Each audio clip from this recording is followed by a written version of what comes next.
Have you noticed something strange happening in luxury fashion lately? The world's biggest luxury empire, LVMH, seems to be shifting. Not collapsing, but changing in a way that's undeniable. And if you love fashion, you need to pay attention because this is about so much more than handbags and champagne.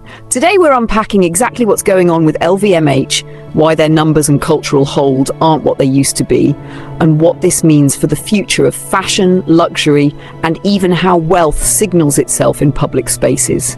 This is Girl Talk with Ju, where fashion thinks deeper. First, let's be clear.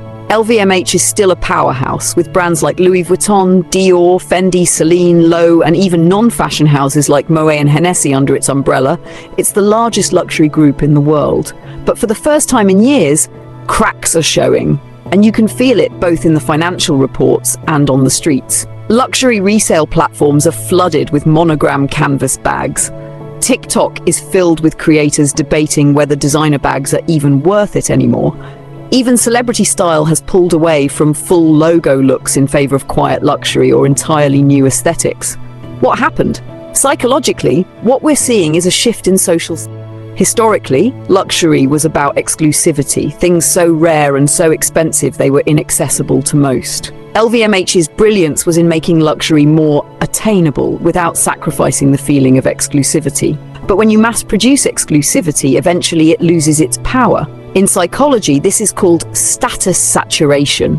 When too many people have access to a status symbol, it no longer signals what it used to. It actually begins to repel the people it was meant to attract. Look at the shift in how wealthier women are dressing right now, especially those in old money adjacent or high society spaces. You're seeing fewer monogram bags and more nondescript high-quality pieces. The Row, Loro Piana, Brunello Cucinelli. Even Celine under Phoebe Philo had this appeal, and it's no accident brands like Loewe and Bottega Veneta are surging while heavily logoed pieces sit unsold. Financially, LVMH's growth in certain markets has slowed, notably in the US and China, where appetite for highly recognizable luxury goods has cooled as economic conditions and cultural attitudes have shifted. But here's the deeper layer. It's not just about money, it's about belonging. In fashion psychology, people use clothes to communicate group identity. Right now, being visibly rich isn't as desirable as being discreetly powerful. It's about what only other insiders would recognize. That subtle nod, that perfectly tailored jacket, that vintage Cartier watch without a logo.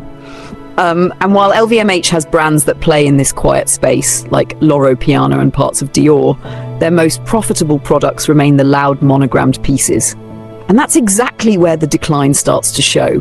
It's not a collapse, it's an identity crisis.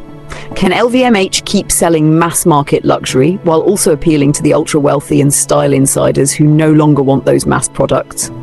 That's the challenge. And the truth is, fashion always cycles. We've seen logo mania rise and fall before. In the early 2000s, it was Dior saddlebags and Louis Vuitton multicolor monogram. And by 2010, it was all about Celine's clean minimalism.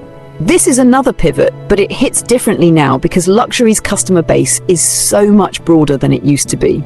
Before we go, I want to shout out our Instagram page at GTWJMag. If you love these deeper fashion conversations, join us there for daily luxury news, trend breakdowns, and exclusive content.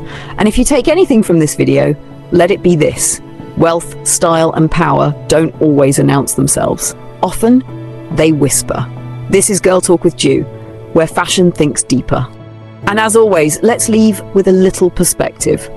Because while everyone's so focused on whether LVMH is declining, the bigger conversation is about how fashion culture itself is evolving.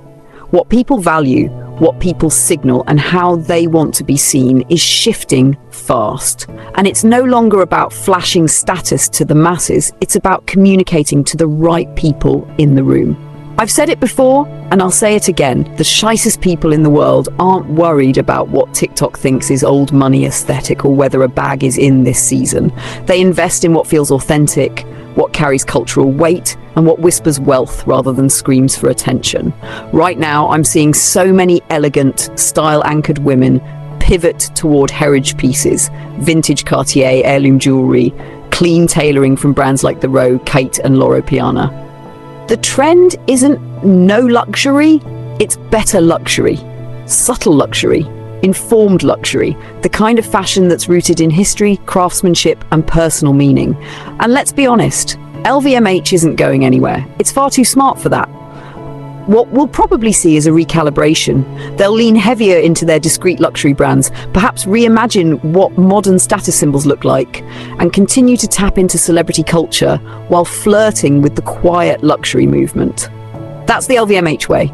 Adapt, absorb, and monetize. So don't take this as doom and gloom. Take it as a reminder that even the biggest names in the game have to keep evolving.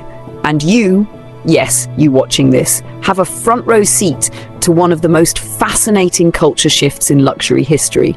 I'll be breaking down more of these shifts every week here and over on @GTWJMag on Instagram, so make sure you follow if you haven't already. And thank you to every single one of you. We just crossed 4,000 subscribers and it means the world to me. I built this community to have conversations like this, smart, chic, unapologetic, and with real depth behind the fashion. GTWJ, where fashion thinks deeper.